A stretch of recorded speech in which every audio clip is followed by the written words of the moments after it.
Hello YouTube, this is PandaBear6969 here for the Hard Chargers with the first installment of Tanks for Playing. In this episode we'll learn the basics between tanks and a skill or two on how to use these differences to your advantage. First off, the Abrams is a much heavier tank than the T-90.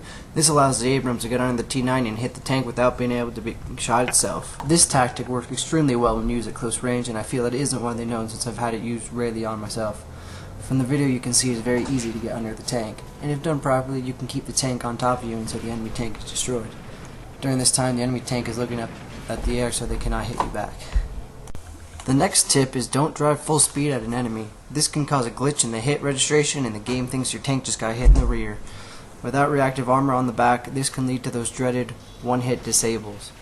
Alternatively, if you see an enemy driving at full speed, line up the shot and hit them before they slow down. This can make for an easy battle.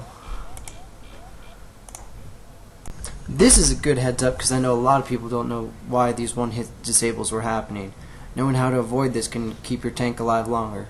This is a glitch and it isn't supposed to happen, but as we know, there will always be imperfections in such a massive game as Battlefield 3. One way to ensure that you don't get disabled on the first shot is to have reactive armor equipped.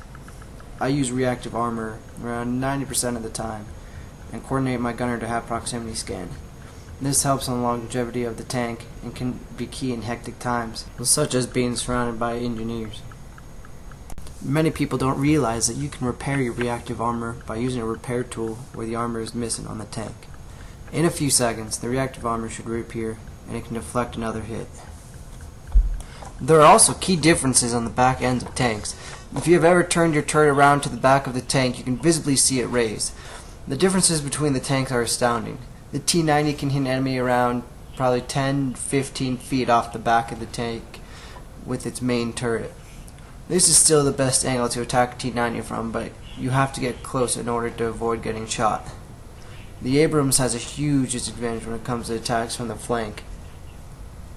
The hump on the back raises the barrel too high for it to shoot anyone directly behind the tank on a flat area. The Abrams is very vulnerable from the back.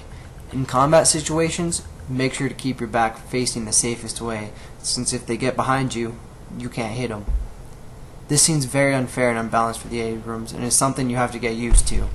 Make sure you turn your tank to look at people behind you, and not just your turret.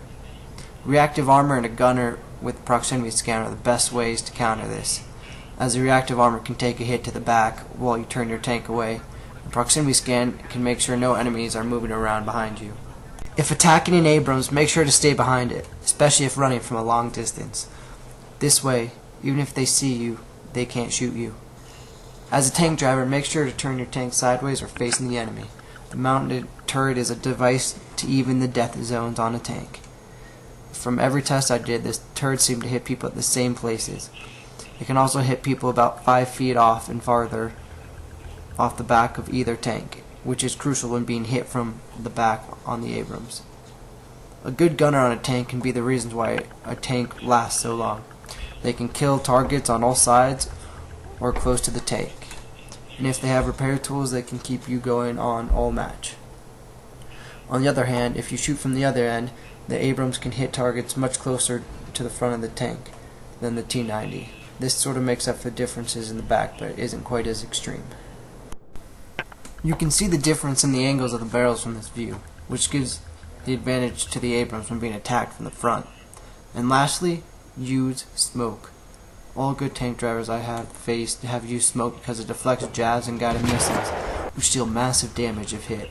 It also allows a driver to break line of sight and move out of the way. This can get you out of harm's way very quickly. Thank you for watching. Rate, subscribe, and we'll be coming out with more advanced tank tutorials next week.